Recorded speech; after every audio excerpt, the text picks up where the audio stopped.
TDP family, welcome back to Parent Power Hour. So good to have you back. Back again with a great friend of the program, Dr. Durryle Brooks, board member, Baltimore City Public Schools, just a stalwart ally for equity in this city. Can't wait to talk to him this evening. Of course, the face of the franchise and family. Yes, you see it. You see it, family. Brother Tyrone is not with us. He is on. I don't know if that's Waikiki. Where you at, Brother Tyrone? I'm gonna just leave it up to the imagination. Family, I was trying to get to the beach destination with Brother Tyrone. It did not work. So we're just going to keep Brother Bob in the back for right now. But thank you all so much for joining us. Tonight's topic, very crucial, important topic, LGBTQ students and equity, the importance thereof, the importance therein. But we're going to start with a connection question. So for all of you all our age, I can't wait, Tyrone. I can't wait to see the comments and the questions and the side eyes. Who knows?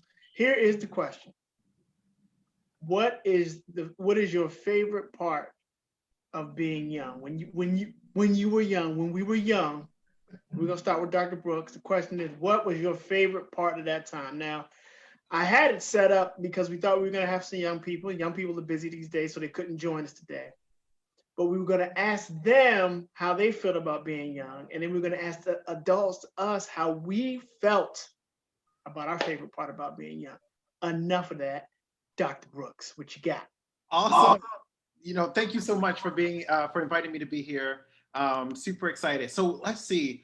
Honestly, the older I get, the more and more I appreciated my childhood for not worrying about nobody's bills, right? These bills coming up, like, the way these student loans be hitting me like every month, like so for me, it was like the carefree, like, don't really have no bills. I can rely on my mama to sort of fill in all of the blanks for me, and sort of lead and shepherd all of that process. And so I think that's probably one of the best things, of just not having to worry about no bills. Okay, no bills. I'll see your no bills and I'll raise you to, I wasn't even thinking about bills. Dr. Brooks, I was hooping. Shout out to Jean-Pierre, shout out to Larry Long, shout out to Howard High, Columbia, Locust Park courts, Phelps Clark courts. I was hooping all day. I just hooped and we just played ball all day, all until my mom called me home. And that was it. What was that? I wasn't even thinking about it. My father's name was William. That's the only bill I was concerned with, Dr. Brooks. That was it. Playing ball, being, just having a great time. Blessed, though. I should say that I was really blessed to be able to have a family and neighborhood where I could have a great time, not even worry about anything, but just hooping. So that's amazing. Not want to take that for granted. Yes, yeah. Absolutely. Absolutely. It was a wonderful time. Well, we got to go to the beach master right now, y'all. Let's see what the brother, the face of the franchise, was gonna say. It was so crazy. Like, and I said that Dr. Durryle said the bills, right? And I was like, yeah, but because that's the conversation that we have all the time. And I tell my kids. However, though, for me, I will say that I miss the play and the engagement with cousins. It's like growing up in our time, it's like that's all you had. And we did have a large family. So we had about, I don't know, it was like multiple houses. The family lived in multiple houses on one block, literally the 1600 block of Drew Hill. We had the corner house, two of the middle houses, another house, and it was all family, like blood relatives.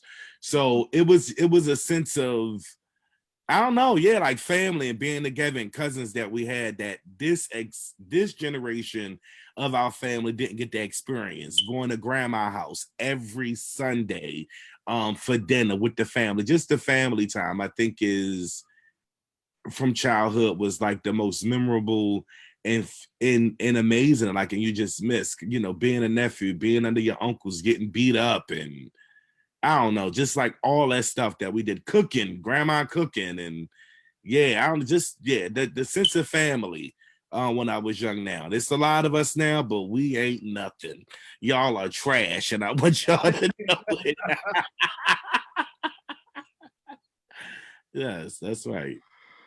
Oh man. Well, thank you, both of you all, for the memories and the favorite part of being young. We have to remember those times, especially if they are indeed good times. If they weren't good times, hopefully we learn from those Yeah. times.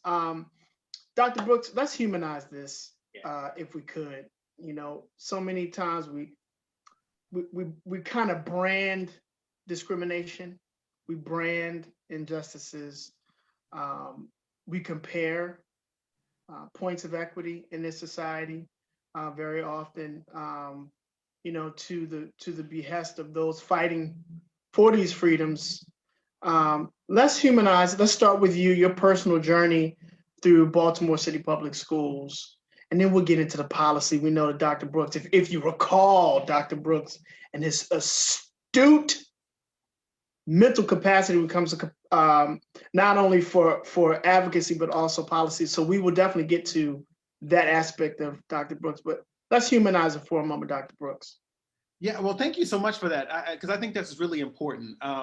You know, so like folks who, you know, have been sort of aware that I've been on the board for about a year and a half, and sort of born and raised in Baltimore City. And, you know, so I was coming up probably similar to ages as you all, like, you know, in the late 80s, early 90s, at the height of the crack epidemic, you know, the, as they would say, you know, the what the folks was like, you know, the war on drugs, right? So like all of that's happening, you know. I'm growing up in Cherry Hill in South Baltimore, and then also trying to sort of navigate an emerging awareness that, yo, I'm not like all these other guys around here, right? So like I wasn't necessarily like this a particularly flamboyant young kid, but at the end of the day, like all you had to be was different from the norm, and then everybody be picking on you anyway. Whether or not I was really here or not didn't really matter. It was just a perception that I was different because I wasn't a hooper, right? I wasn't into the sports. Like you would have caught me like reading a book, you know, maybe trying to write some poetry, you know, or something like that. So just kind of like my demeanor was just different from, you know, my cousins who were used to, you know, just roughhousing and doing all of that. And so I think what for me, like growing up in an environment, you know, we were poor, and where I think standing out really wasn't something that was like lifted up as important. Like I think my mom and my aunties, they wanted me to be safe, right? And to be a Black man, they wanted me to fit in so that I didn't have any additional flags on my back, right? So any sort of darts that people could throw at me. And I think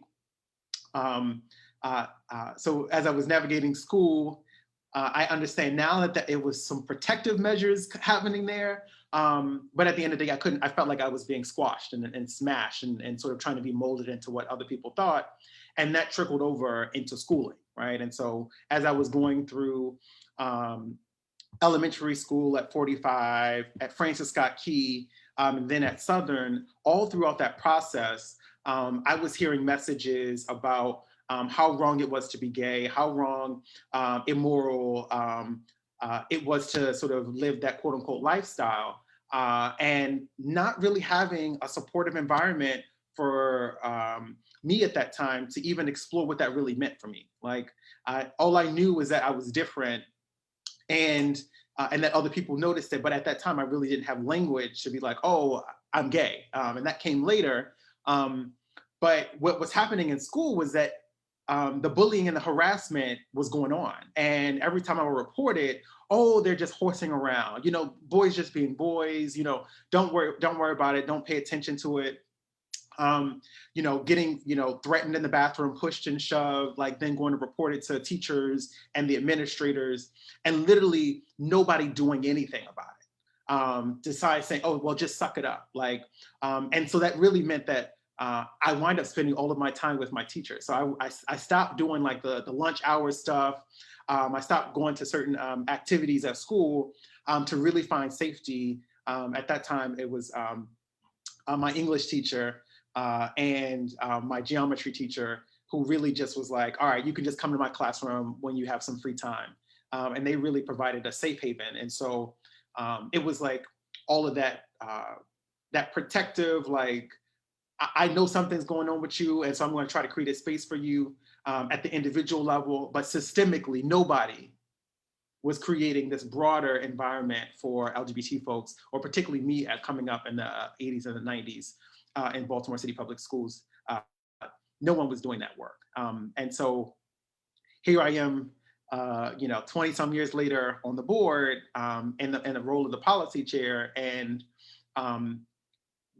getting pissed off that it still looked like shit ain't changed. And so, that's why I get all feisty and like animated about this, because I'm like, yo, how can we still not have, why does it still look like in schools in terms of support, what it was like for me coming up in the 80s and 90s? Have we not progressed? What's stopping us from creating the inclusive educational spaces where all of our students can sort of excel and thrive and not have to worry about being bullied for being different, whatever that difference is. But yeah, so, so I think I got a little bit of a chip that I'm still trying to like get the system, I know that like small, like schools, and that there's GSAs, gay straight alliances, and all folks who are like individually trying to create space for folks. But for me, I was like, what is the structural responsibility to ensure that LGBT students and all of our students who, we're all different, but specifically LGBT folks in this scenario, what they need to be successful.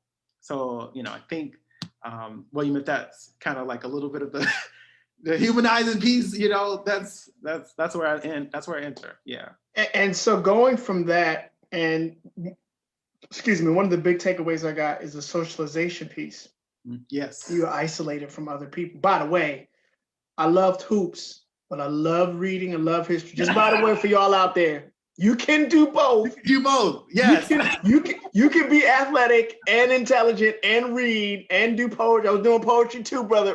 Dr. So I'm gonna say Brother Brooks. Give me Dr. Brooks. That's right. For me, that's like creating pathways for expression, right? It's like, stop trying to force anybody, Black men, Black boys, like to say, oh, you only have access to this side of you. Like that's, the broader piece is like, no, you do arts, you do theater, you do science, you do math, you do sports. Like, and that should be, we might have to have you on our show on Wednesdays, Triple Crowns podcast, to talk about these things, because that is within the context of this show, but I would love to explore that more. But the isolation piece I wanted to touch on, because that's what still sounds like to me still fuels you very much in your work.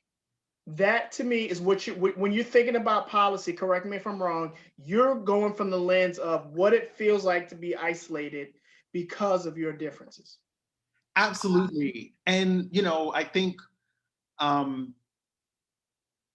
folks who've sort of been pushed to the side, and I think most of us in some way in our shape as living will experience feeling sort of cast away, right?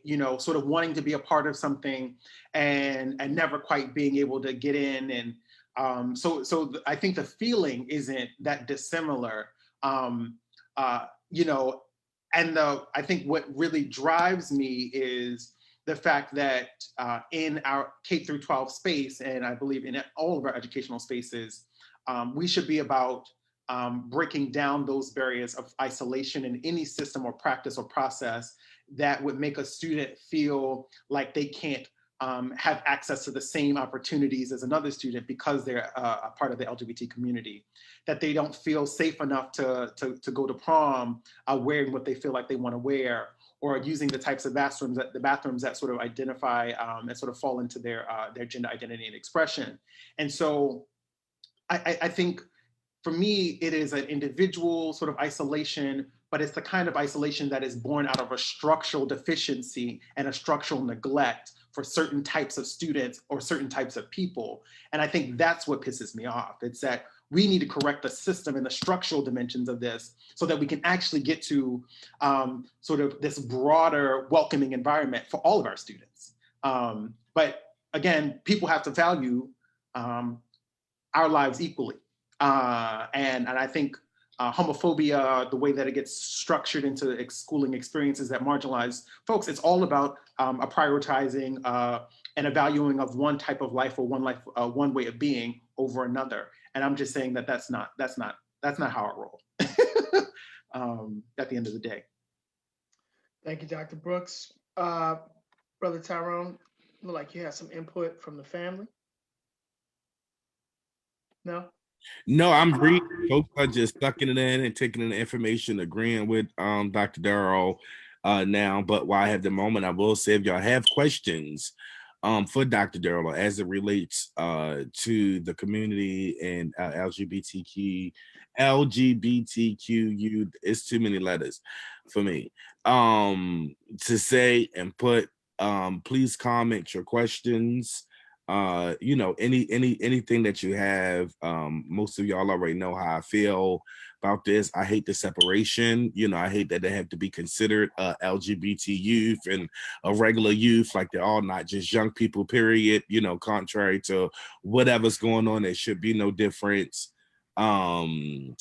Yeah, but again, those who are watching, and there are people watching, so that's great. But like I say, people are taking in the information and listening. But please comment your questions that you have and continue to share the live.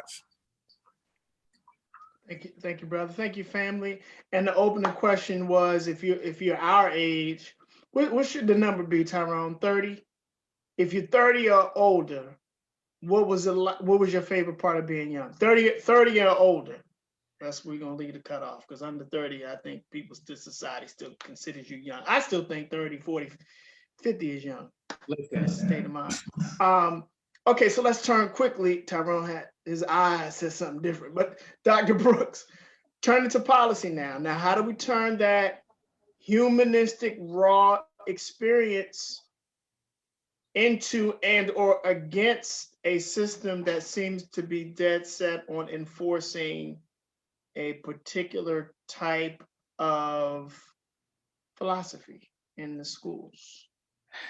Yeah, so I think for me, the way that I begin to make this connection is a part of my work and research is looking at data. And if folks who are following along sort of the development of this sort of task force and the redevelopment of the policy JBB, which was around our let me get the actual our sex-based discrimination policies. So those would be ACB, which are again which are for employees, and then JBB, which were really for our younger people. But sort of what I wanted to do was the way that this started to come about, because I started making some noise that we needed to be paying more attention to this and doing it from a larger structural system place. And we got a presentation, a wonderful presentation from Chief Sivan, who is new to the district. And we've been working together to truly try to put this together. And so what he was able to do, and before this, I got upset because one of the presentations that came before me didn't have any data about sort of the LGBT students in Baltimore City, as if we didn't exist, right? And so while the district wasn't collecting that specific data, the federal government was with the Youth Risk Behavior Survey. And so from that survey that goes out, I believe yearly, which does a whole bunch of sort of health risk type situation in there, 51.3% of the LGBT students in Baltimore City, the high school students, felt sad and hopeless, right? Compared to 27% of students who didn't identify as LGBT. And 41% of the LGBT high school students seriously considered attempting suicide, compared to students who did not actually identify, 13% of students who did not identify as LGBT.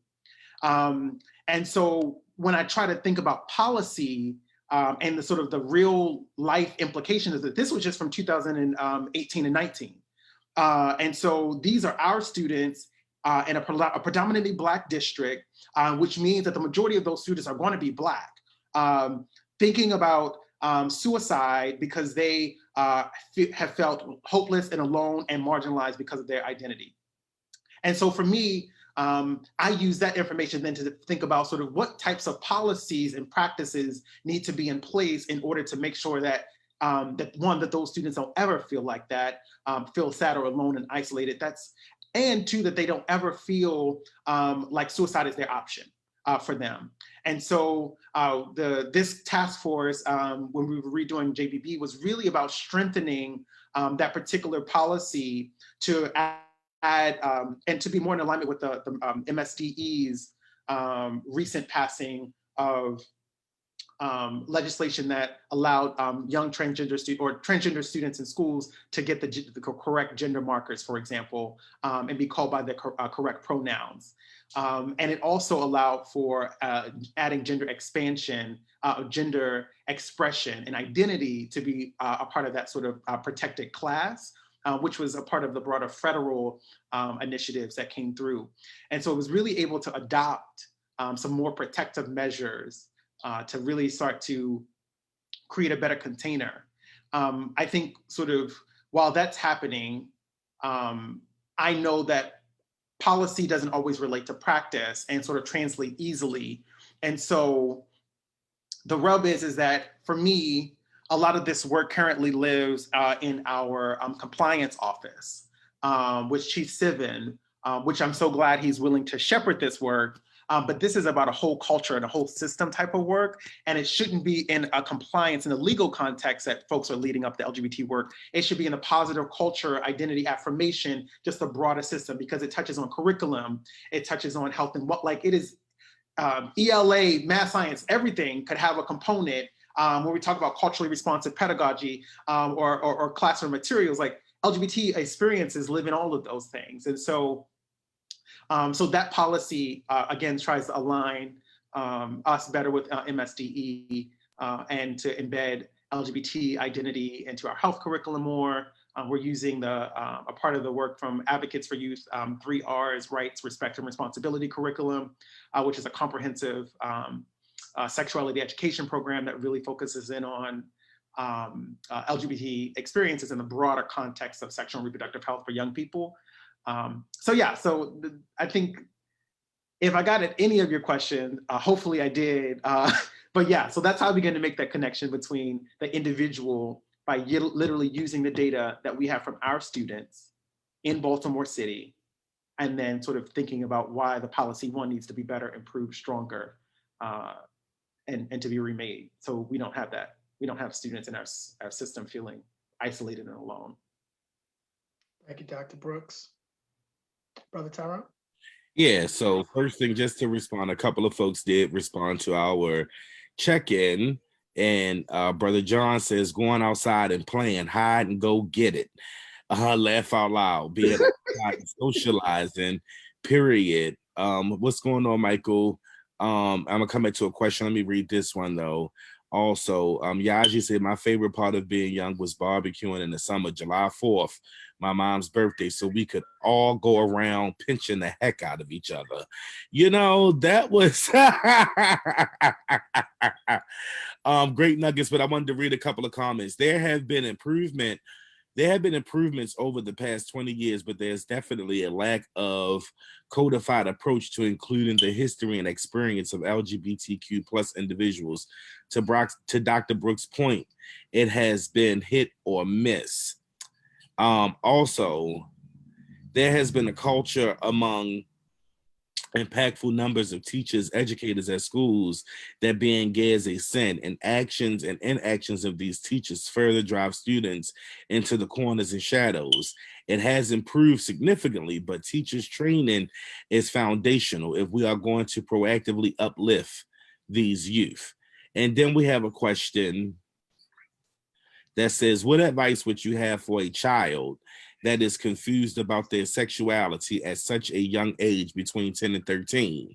That was the direct question from a parent that asked. And I would add to that is, what advice would you have for a parent? Because in a lot of cases, it's more so the parent that had to deal with the child's reality and what they want to be than the child, even at that age. A lot of parents don't believe that kids know or can identify with who they are at such a young age. So it's more so of them getting a grip. So what advice would you give to both? Yeah, and so like, you know, so like how I begin to operationalize sort of my own understanding, like I wasn't confused about my sexuality, everybody else was, and then they made me feel unsure about who I was because they kept putting barriers and sort of expectations on me. So there was really no confusion on my end around sort of who I was and what I liked or didn't like, and how I wanted to live my own life. The rub was that everybody else just thought that I should be doing something and loving somebody else, and being with them differently. And so I would just begin to name that, even when we think about sort of the idea of confusion, that we would problematize it a little bit, to really center on asking young people, especially young LGBT folks, how they feel, how they see themselves, and how they need to be loved by that parent in order for them to be unapologetic, whole, and complete, right? And so for me, that is the work of a parent or a caregiver, is to nourish their young person in any relationship that they might have, actually. But in this case, in that familial parental role is to really figure out how do you solicit their truth and then try to create a world where their truth can exist, and exist in a way that is affirmed, honored, cherished, and adored. And so for the young person, I'd say spend some time thinking deeply about what you need from the adults around you and your peers in order for you to live into your truth. And then my question for the parents would be, or the caregivers, what do you need to unlearn about sort of what you've been taught about sexuality in order to be an asset, a value add, a real protector for the young people that you have in your life who might be identifying maybe not as gay or lesbian or bisexual, but might not identify as heterosexual.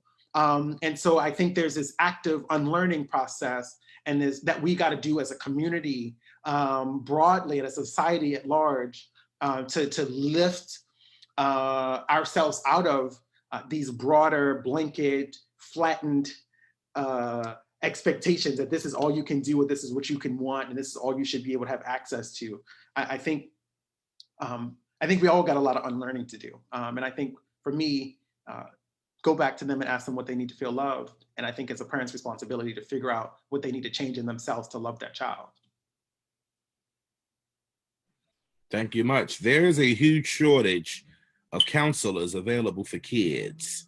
How is this being handled? You hit a nail on the head, Brother John, with this question. It is a humongous shortage. But I'll definitely yield to our guests to answer. I know of some ways that they are trying, but it ain't working fast enough. But go ahead, Dr. Brooks. I feel like, how do I describe this? So the stat that I said about the 50%, roughly 50% of our young people, LGBT folks who are identifying as young in our city schools were feeling isolated and alone. And that was 2018, 2019. And then I think about COVID-19. I think about the fact that young people have lost their parents. A lot of them might have lost their homes, income have changed, parents and caregivers have died. And so this question about counselors is, for me, one of great importance, because we just passed a budget that was supposed to take more seriously the emotional and mental health needs of all of our students and our staff. I was deeply uncomfortable with the fact that there was only a 4% increase in resources for counselors, mental health professionals, that was allocated to the district in this particular budget. Now, we will have some additional funding coming through ESSER dollars. And so, the CARES, the federal package, is going to give us a boon in infrastructure. And I'm going to be advocating that a lot of that additional funding, or at least a large portion of that, goes to mental health and emotional support services like counselors, social workers, psychologists. Because the reality is now that everybody, I don't care who you are at this point, if you've survived this pandemic, you've been traumatized.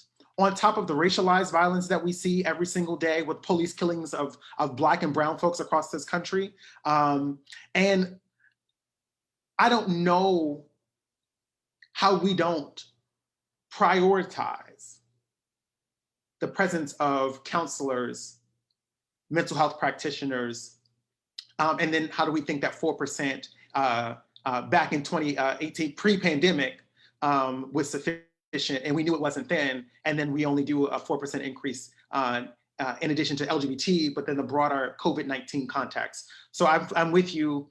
I am advocating that we ante up. We need to double, triple, quadruple resources in this area, because I think it's probably one of the weakest links, and probably one of the most significant impacts. If we don't create the context to get our students the types of mental and emotional support systems they'll need, we will lose a generation of our young people. And I am not here for it at all. Well, I mean, I'm sorry, Brother Tyrone. I was muted. No, don't be sorry. Don't be sorry. I just got these two comments. On top of the prejudice and pressure to be vaccinated versus choosing not to for whatever reason, John added to that folks are dealing with. But then also, Yaji says, from an education standpoint, curriculum broaching this subject flies in the face of religion. That is where folks put up their guard. Yeah, so, you know, as someone who was raised Christian, I'm AME, or was AME, African Methodist Episcopal and Baptist, and then went on to study religion, partly because of the religious-based trauma and abuse that I experienced from a homophobic pastor, and watched how a particular belief and interpretation of Christianity could produce a toxic dynamic. And so what I got really clear about, not only in my personal lived experience and my faith practice, but also through my education in religious studies, was that not all Christians, or there is no singular dogmatic approach to sort of blanketly say that the Bible says anything against LGBT folks, right? It is a particular reason, a rationale. What is the power differential? What is the dynamic? What is trying to be preserved and protected, and then used to sort of marginalize other people? And so we have a progressive religious ideology that is welcoming and affirming of LGBT folks. And they're looking at the same scriptures as folks who would use the argument that says, oh, well, this is against morality or our Christian faith practice. I would invite them to consider different ways of understanding dogma and religion, particularly religious theology, so that they can begin to question their own assumptions about that. And then I will only add here is that one of my bishops, Bishop Yvette Flunder, what she says was, for Black folks, we had to find a way to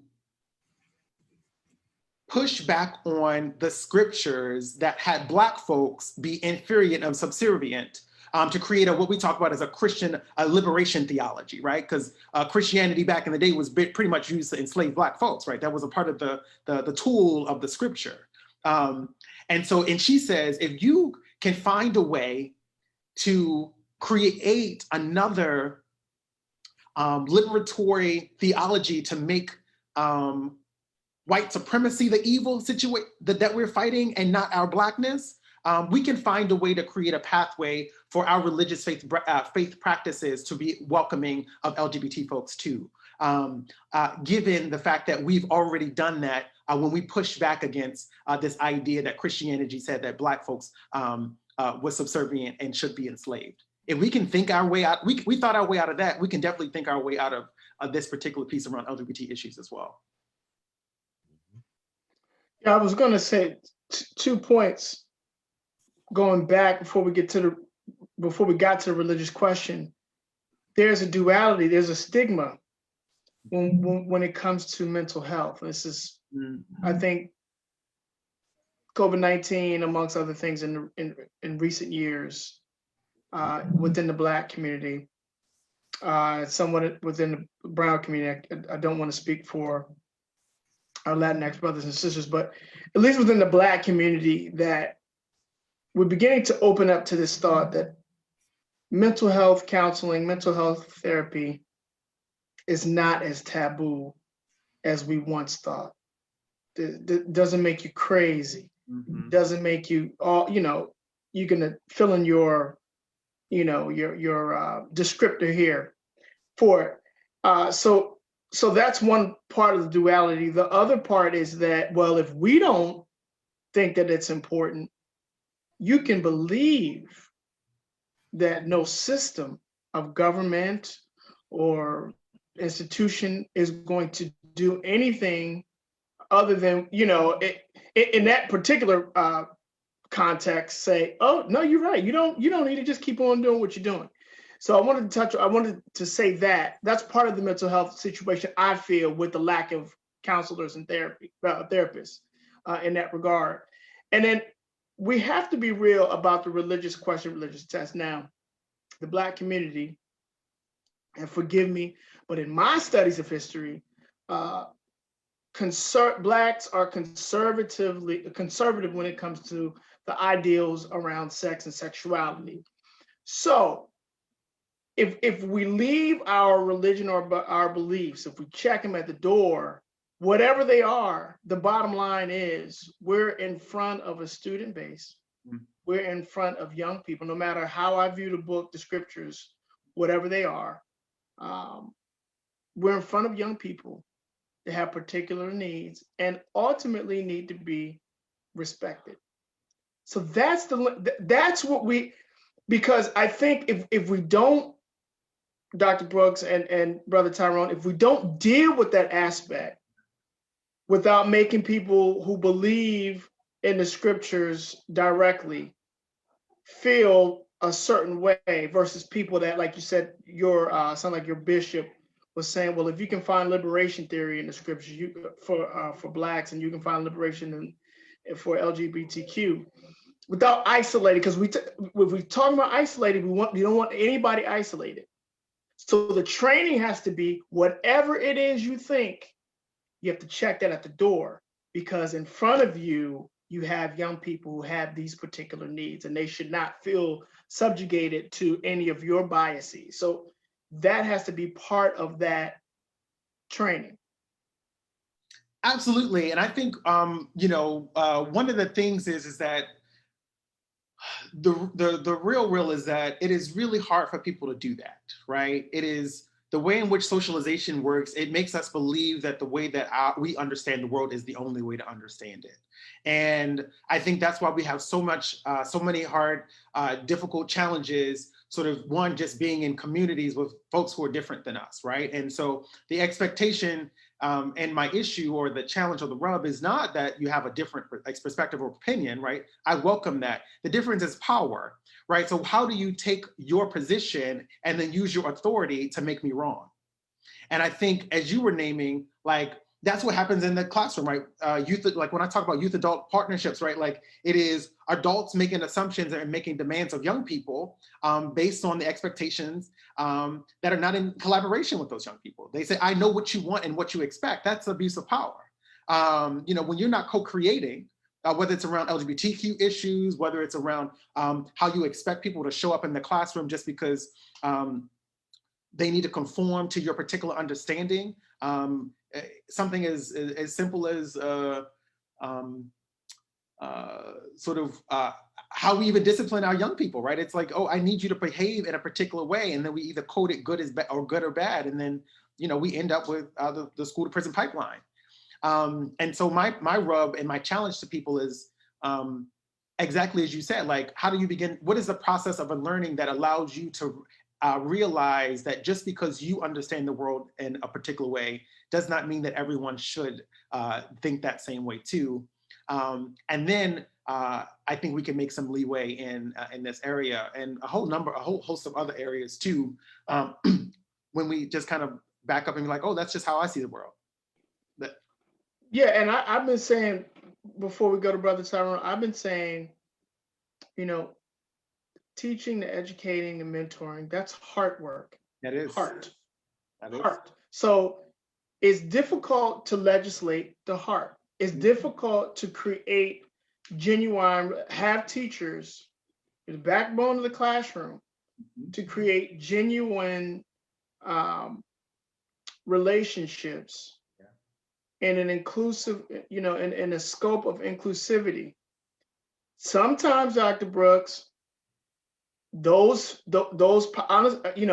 those policies, whether it's this policy or restorative practices, whatever the policy is, sometimes they may have to become evaluative, rather, because you may not, your belief, you're going to carry that with you. But if you say, oh, well, wait a minute, you have to treat scholars this way, or else that's part of your, you know, evaluation. Now, again, it's hard work. So some people are going to say, you know, I love all kids. I want to do my best. Even if I want to do my best to reach all kids, whatever that's going to take. But everybody does not have that sensibility.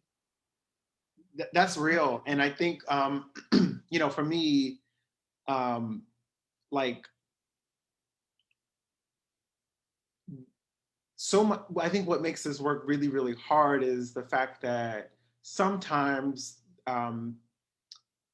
how we keep people accountable is either not there or sometimes misused, so that people don't trust that the accountability metrics that we're trying to establish is for the benefit of our students and the people around us. And so I join you in thinking about, like, there is what does Lauren Hill? Love is the minimum, right? It's the like the level of respect that you're asking for, and for the student, that's the minimal. And sort of what do we do to go beyond that, knowing that there are so many students with so many different identities, and no one's going to know them all, but we're always going to be leaning into a practice of listening, showing up in non-judgmental ways, and really trying to figure out what that young person right in front of us needs, and then how am I as an educator going to sort of provide a context for them to get that thing to help them excel emotionally as well as academically. And I think if we can continue to reorient ourselves in that way, what I feel and my own personal belief systems begin to sort of sit in the background, so that I can sort of address what is right in front of me, as you said. So I'm in there. In that agreement, for real. Thank you, Dr. Brooks. Brother Tyrone, like somebody might have caught your attention there. Yeah, no, yeah. Just to, I mean, brother Durryle, Dr. Durryle, I'm sorry, is getting a lot of nuggets. People are, you know, agreeing with you. Yaji did say that, okay, thanks, William. Now I can go get me a therapist. She also says, Dr. Brooks hit the nail on the head when he said we have to unlearn some things. The lessons and the dogma we've been indoctrinated with, we now understand as false narratives. But when know something is false, you must seek the truth and adjust accordingly. Yeah. Shout outs to the Queen Mother, Sister Yaja.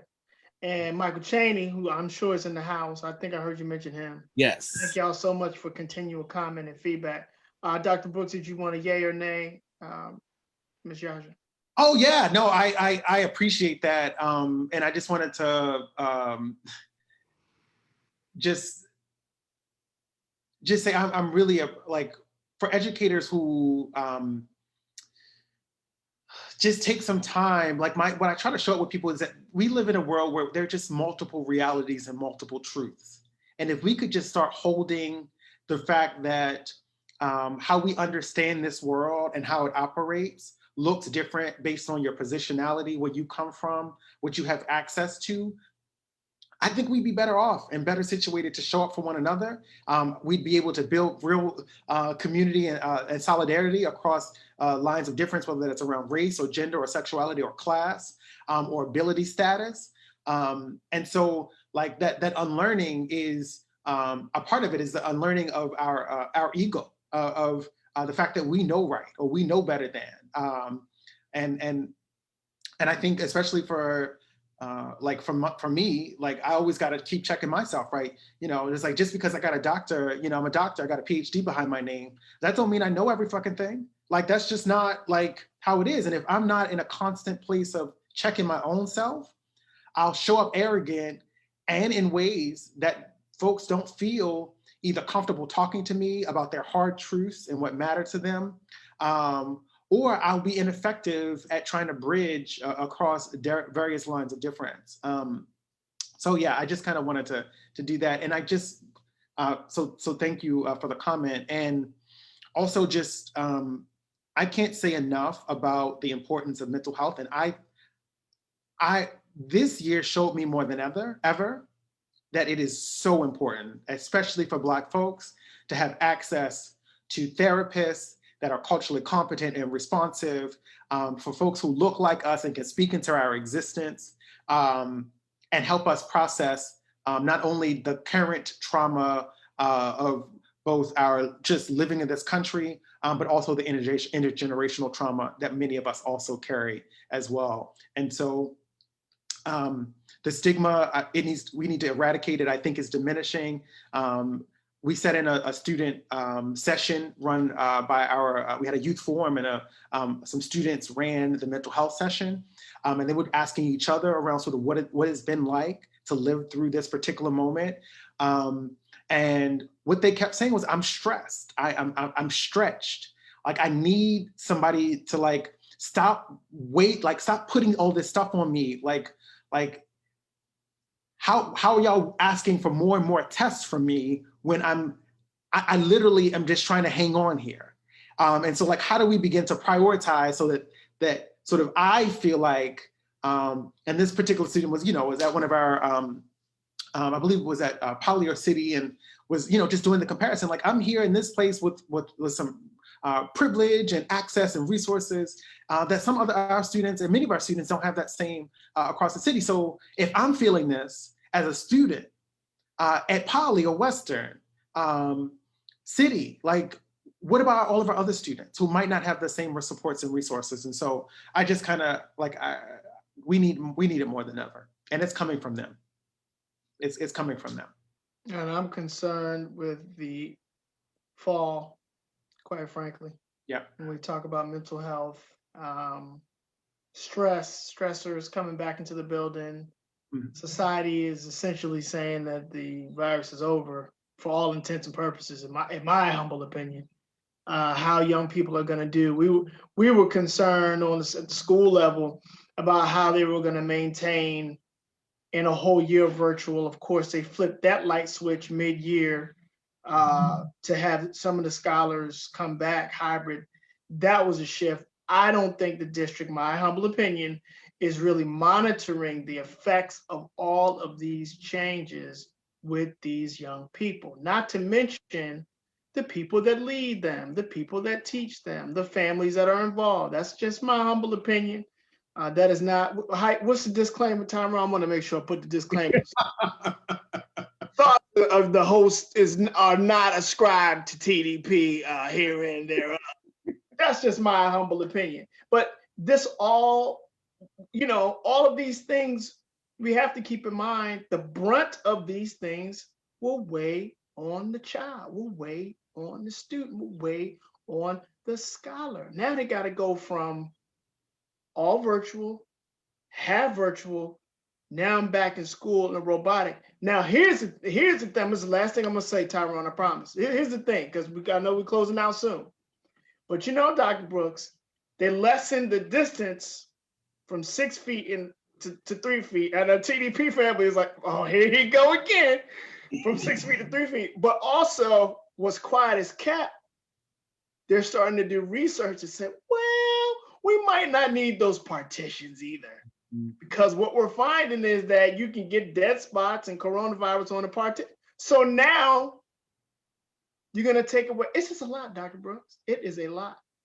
Yeah. Well, I'm not, I ain't gonna say too much here, but like that's right. Now just I would get Dr. Brooks in trouble. I know, right? Just like but what I will say is that what the COVID-19 revealed is how deeply interconnected our systems are.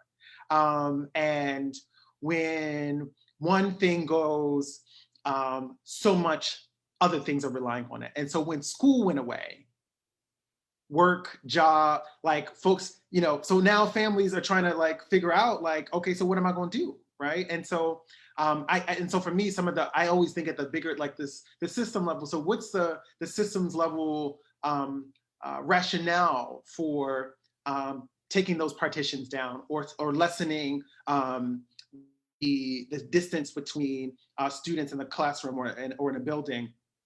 And yes, we do have science, and it's the vaccine is working, and it's more folks are getting it. And what that means for me is that like the biggest goal here is to get students in rooms so that the economy can get up and running, so that they can send parents back to work and sort of jumpstart that. And so for me, this doesn't feel like something that's in the best interest of students or the folks who are in those classrooms teaching them or supporting them or loving up on them. It is about trying to get big corporations the money that they are mad that they're losing. And so that's kind of the structural, like high level piece. And I don't think many decisions are actually made on behalf of us. I think they're just made on behalf of corporations, honestly. So y'all remember, we all about the same age. You remember when they used to break in with the rainbow when something controversial was being said?